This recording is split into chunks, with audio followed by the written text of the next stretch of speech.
My dear viewers, it's 3 p.m. here in Cairo time for the news bulletin. My name is Amal Mukhtar. I have all the pleasure to be joined with my dear colleague Lamia Abdel-Sattar. Hello, Lamia. Hello, Amal. Thank you so much. And dear viewers, we'll start our news bulletin with headlines. President Sisi probes Gaza ceasefire implementation with France Macron over phone.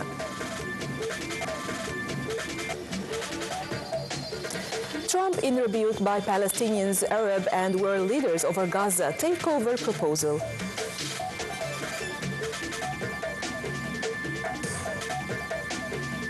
And Ukraine says its long-range drones hit a Russian airfield as France delivers Mirage fighter jets.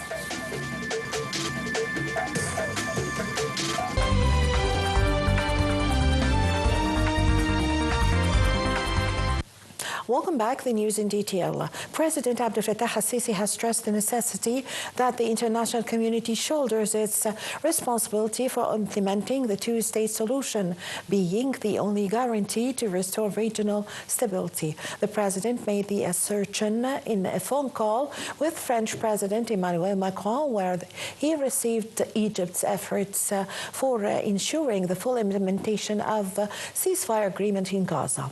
He also highlighted Egypt's pursuits to facilitate the continued access of aid into the war-torn Gaza Strip with the aim of ending its humanitarian suffering and urgently starting the post-war reconstruction drive in Palestinian enclave.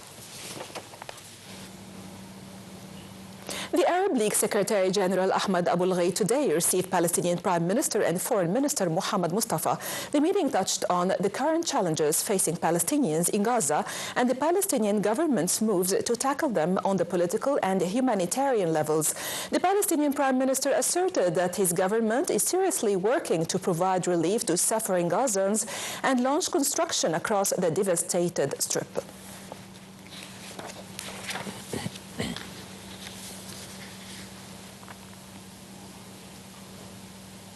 Humanitarian and relief aid trucks continued entering Gaza via the southern and eastern border, crossing Karam Abu Salim and Al Auda. The ceasefire agreement to end some 15 months genocide war in Gaza Strip also allowed the access of larger amounts of humanitarian aid urgently needed for Palestinians in the war-torn enclave.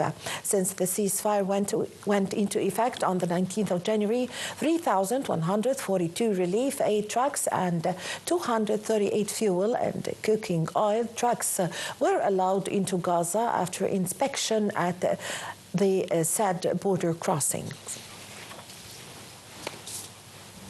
A top Hamas official, Sami Abu Zuhri, called U.S. President Donald Trump's proposal on a takeover of Gaza and permanently resettle its residents at other countries ridiculous and absurd, and a further occupation of the besieged strip. He noted that any ideas of this kind are capable of igniting the region and reiterated that the Palestinian resistance group remains committed to the ceasefire accord and negotiating its next phase.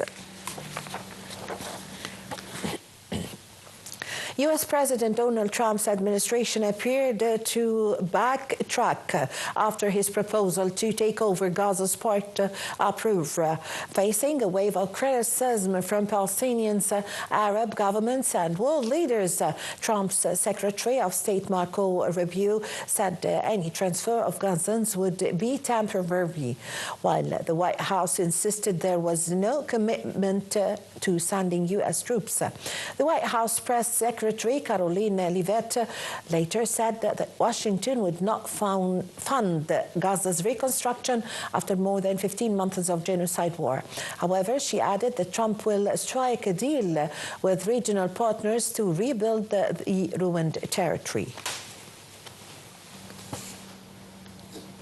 Jordan's King Abdullah II has said that he rejected any attempts to annex Palestinian land and displace its people. He spoke after U.S. President Trump said on Tuesday that the United States would take over Gaza after Palestinians are resettled elsewhere and develop it economically, an idea that elicited widespread international condemnation. While receiving Palestinian President Mahmoud Abbas, King Abdullah affirmed full Jordanian support for the Palestinians and stressed the necessity of a achieving fair and lasting peace in the Middle East based on the two-state solution. The Jordanian monarch is scheduled to meet with Trump on February the 11th at the White House.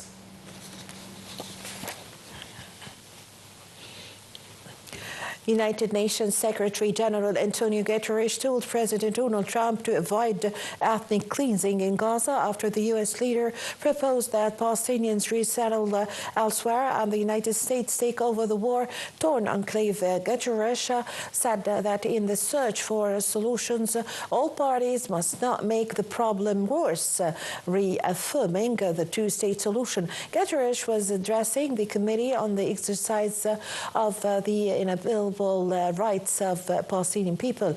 The UN chief added that any durable peace will require tangible, irreversible and permanent progress towards the two-state solution and an end to the occupation and the establishment of an independent Palestinian state.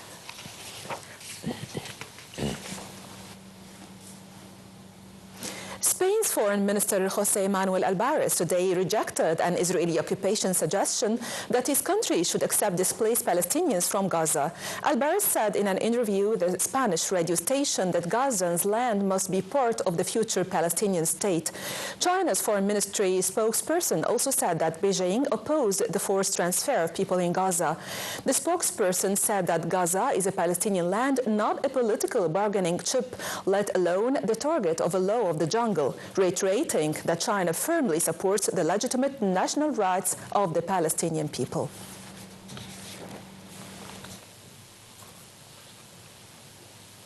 Israeli occupation forces continue their aggression in Jenin, leaving at least 25 Palestinians martyred and dozens others wounded, in addition to accusing destruction of a scale not seen there for over 20 years.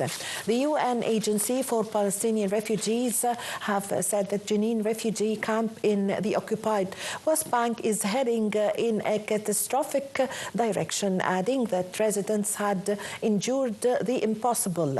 2 weeks after the occupation began, the wide-scale aggression, thousands of Palestinians have left their homes after the occupation troops told them to leave through drones and with the loudspeakers.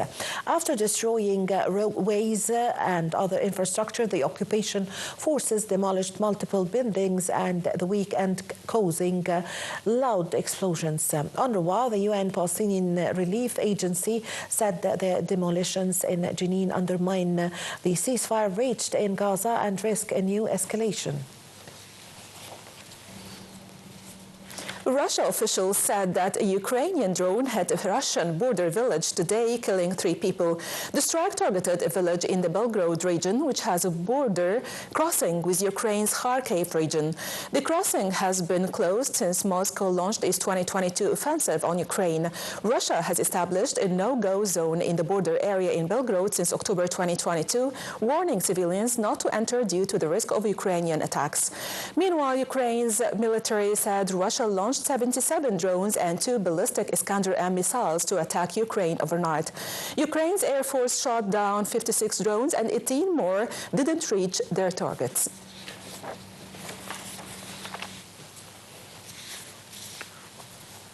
France said today that it has delivered the first consignment of Mirage 2000 and 5 fighter jets to Ukraine to help Kyiv defend its airspace against Russia. Last June, President Emmanuel Macron announced that France would transfer Mirage 2005 aircraft to Ukraine and train the Ukrainian pilots as part of military cooperation with Kyiv. According to a budget report published by France's National Assembly lower house, of the 26 Mirage 2005 aircraft owned by the French Air Forces, 6 were to be transferred to Ukraine.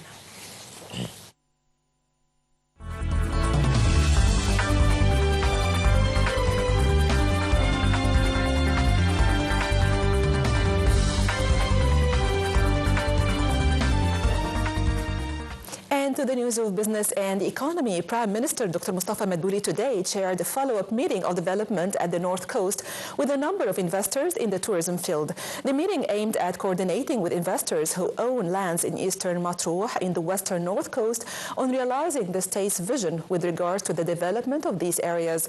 The Prime Minister highlighted that the move will turn the North Coast into populated and tourist areas throughout the whole year, not only in the summer season. It will help increase the number of tourist arrivals into Egypt, which, according to the tourism minister, reached to its highest of 17 million tourists at the end of 2024.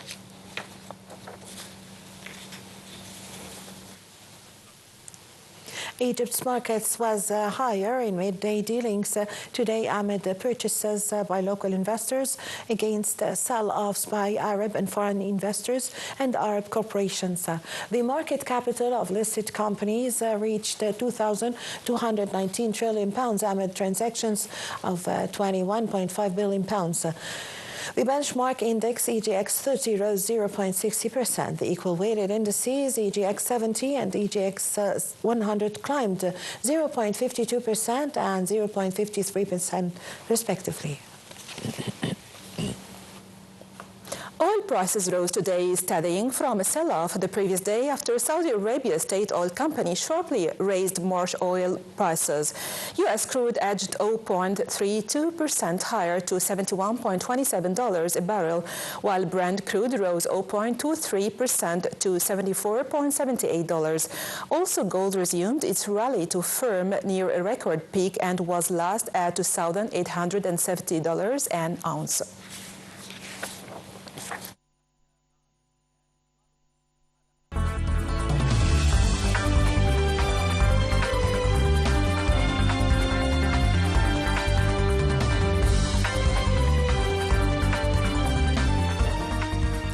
Now, with the sports news, as Al-Ahli will host Petrojet tonight at the Cairo International Stadium in the Egyptian Premier League 12th week, looking to reclaim the top of the tournament table. The defending champions currently sit second in the league standing with 23 points, a single point behind leaders Pyramids.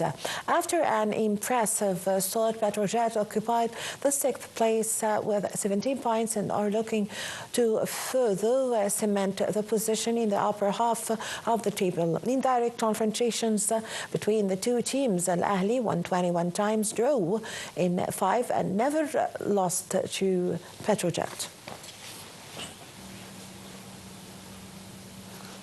Tottenham coach said that new signings Matthew Stell and Kevin Danso are available to play their first game against Liverpool at Anfield in the League Cup semi-final second leg later in the day. Spurs this week signed 19-year-old forward Tell from German side Bayern Munich on loan until the end of the season, with an option to make the move permanent in the summer.